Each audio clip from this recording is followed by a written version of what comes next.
De Eça de Queiroz, a Aia. Era uma vez um rei, moço e valente, senhor de um reino abundante em cidades e searas, que partira a batalhar por terras distantes, deixando solitário e triste a sua rainha e um filhinho que ainda vivia no seu berço dentro das suas faixas. A lua cheia que o vira marchar, levado no seu sonho de conquista e de fama, começava a minguar, quando um dos seus cavaleiros apareceu com as armas rotas, negro do sangue seco e do pó dos caminhos, trazendo a amarga nova de uma batalha perdida e da morte do rei, trespassado por 7 lanças, entre a flor da sua nobreza à beira de um grande rio.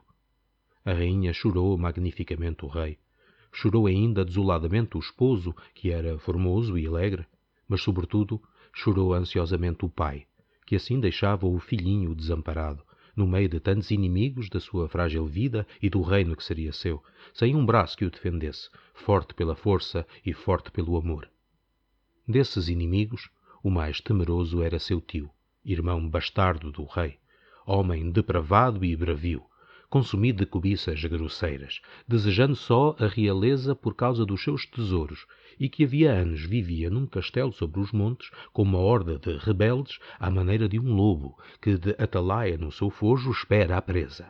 Ai, a presa agora era aquela criancinha, rei de mama, senhor de tantas províncias, e que dormia no seu berço com um guizo de ouro fechado na mão. Ao lado dele, outro menino dormia noutro berço, mas era um escravozinho, filho da bela e robusta escrava que amamentava o príncipe. Ambos tinham nascido na mesma noite de verão. O mesmo seio os criara. Quando a rainha, antes de adormecer, vinha beijar o príncipezinho, que tinha o cabelo louro e fino, beijava também, por amor dele, o escravozinho, que tinha o cabelo negro e crespo. Os olhos de ambos reluziam como pedras preciosas. Somente o berço de um era magnífico, de marfim entre brocados, e o berço de outro, pobre e de verga. A leal escrava, porém, a ambos cercava de carinho igual, porque se um era seu filho, o outro seria o seu rei. Nascida naquela casa real, ela tinha a paixão, a religião dos seus senhores. Nenhum pranto correra mais sentidamente do que o seu pelo rei morto à beira do grande rio. Pertencia, porém, a uma raça que acreditava que a vida da terra se continua no céu. O rei, seu amo, de certo, já estaria agora reinando em outro reino, para além das nuvens, abundante também em searas e cidades. O seu cavalo de batalha, as suas armas, os seus pajens, tinham subido com ele às alturas. Os seus vassalos, que fossem morrendo, prontamente iriam, nesse reino celeste, retomar em torno dele a sua vassalagem. E ela, um dia, por seu turno, remontaria num raio de lua a habitar o palácio do seu senhor, e a fiar de novo o linho das suas túnicas, e a acender de novo a caçuleta dos seus perfumes. Seria no céu como fora na terra, e feliz na sua servidão. Todavia, também ela tremia pelo seu príncipezinho. Quantas vezes, com ele pendurado do peito, pensava na sua fragilidade, na sua longa infância, nos anos lentos que correriam antes que ele fosse ao menos do tamanho de uma espada, e naquele tio cruel, de face mais escura que a noite, e coração mais escuro que a face, faminto do trono e espreitando de cima do seu rochedo entre os alfanjes da sua borda. Pobre príncipezinho da sua alma. Com uma ternura maior, o apertava nos braços. Mas o seu filho chalrava ao lado. Era para ele que os seus braços corriam com um ardor mais feliz. Esse, na sua indigência, nada tinha a recear a vida. Desgraças, assaltos da sorte má, nunca o poderiam deixar mais despido das glórias e bens do mundo do que já estava ali no seu berço, sob o pedaço de linho branco que resguardava a sua nudez. A existência, na verdade, era para ele mais preciosa e digna de ser conservada que a do seu príncipe, porque nenhum dos duros cuidados com que ela enegrece a alma dos senhores roçaria sequer a sua alma livre e simples de escravo. E como se o amasse mais por aquela humildade ditosa, cobria o seu corpinho gordo de beijos pesados e devoradores, dos beijos que ela fazia ligeiros sobre as mãos do seu príncipe. No entanto, um grande temor enchia o palácio, onde agora reinava uma mulher entre mulheres.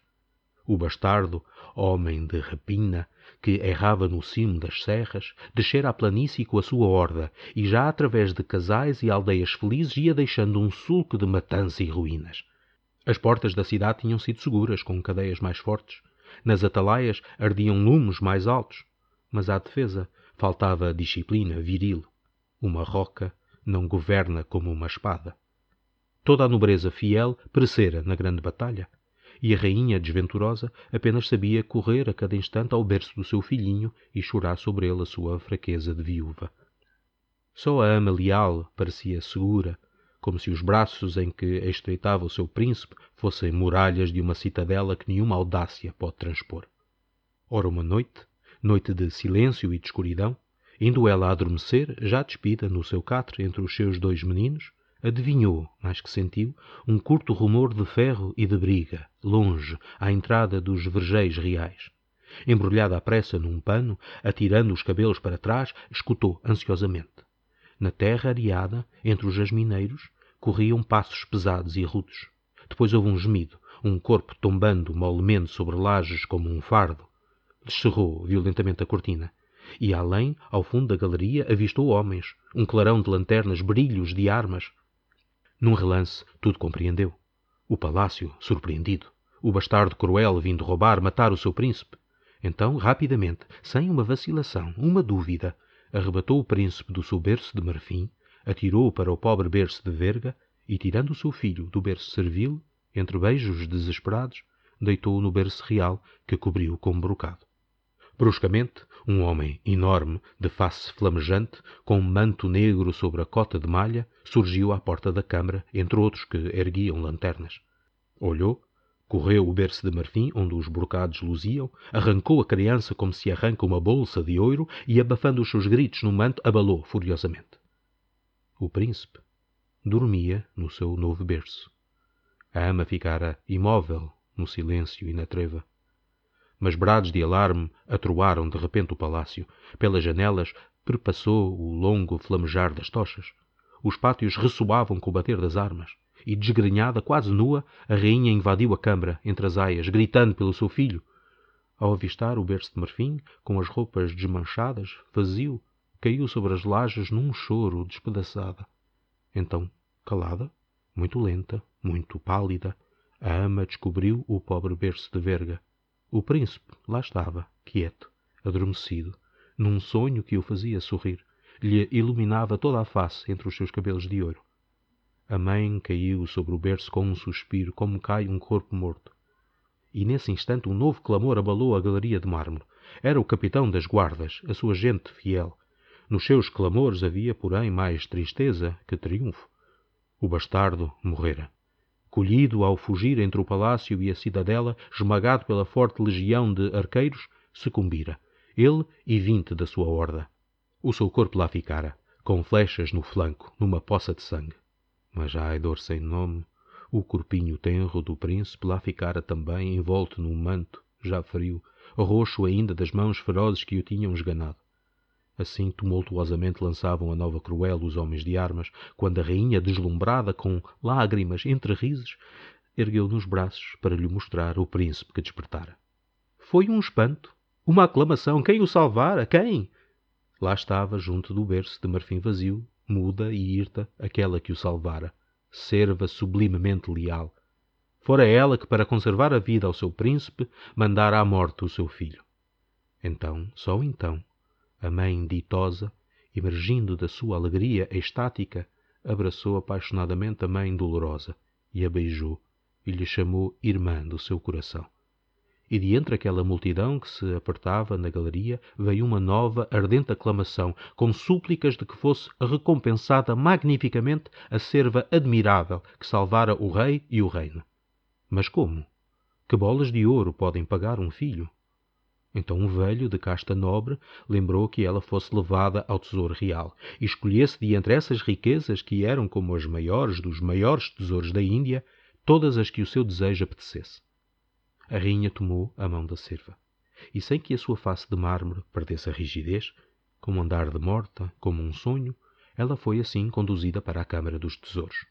Senhores, aias, homens de armas seguiam, num respeito tão comovido que apenas se ouvia o roçar das sandálias nas lajes. As espessas portas do tesouro rodaram lentamente. E quando um cervo destrancou as janelas, a luz da madrugada, já clara e rósea, entrando pelos gradimentos de ferro, acendeu um maravilhoso e faiscante incêndio de ouro e pedrarias. Do chão de rocha até às sombrias abóbadas, por toda a câmara, reluziam, cintilavam, refulgiam os escudos de ouro, as armas marchetadas, os montões de diamantes, as pilhas de moedas, os longos fios de pérolas, todas as riquezas daquele reino, acumuladas por 100 reis durante 20 séculos. Um longo, lento e maravilhado passou por toda a turba que emudecera. Depois houve um silêncio ansioso, e no meio da câmara, envolta na refulgência preciosa, a ama não se movia. Apenas os seus olhos, brilhantes e secos, se tinham erguido para aquele céu que, além das grades, se tingia de rosa e de ouro. Era lá, nesse céu fresco de madrugada, que estava agora o seu menino. Estava lá, e já o sol se erguia, e era tarde, e o seu menino chorava de certo, e procurava o seu peito. E então a ama sorriu e estendeu a mão. Todos seguiam sem respirar aquele lento mover da sua mão aberta. Que joia maravilhosa! Que fio de diamantes! Que punhado de rubis ia ela escolher! A ama estendia a mão, e sobre um escabelo ao lado, entre um molho de armas, agarrou um punhal. Era um punhal de um velho rei, todo cravejado de esmeraldas, e que valia uma província. Agarrara o punhal, e com ele apertado fortemente na mão, apontando para o céu onde subiam os primeiros raios do sol, encarou a rainha, a multidão e gritou: Salvei o meu príncipe, e agora vou dar de mamar ao meu filho. E cravou o punhal no coração.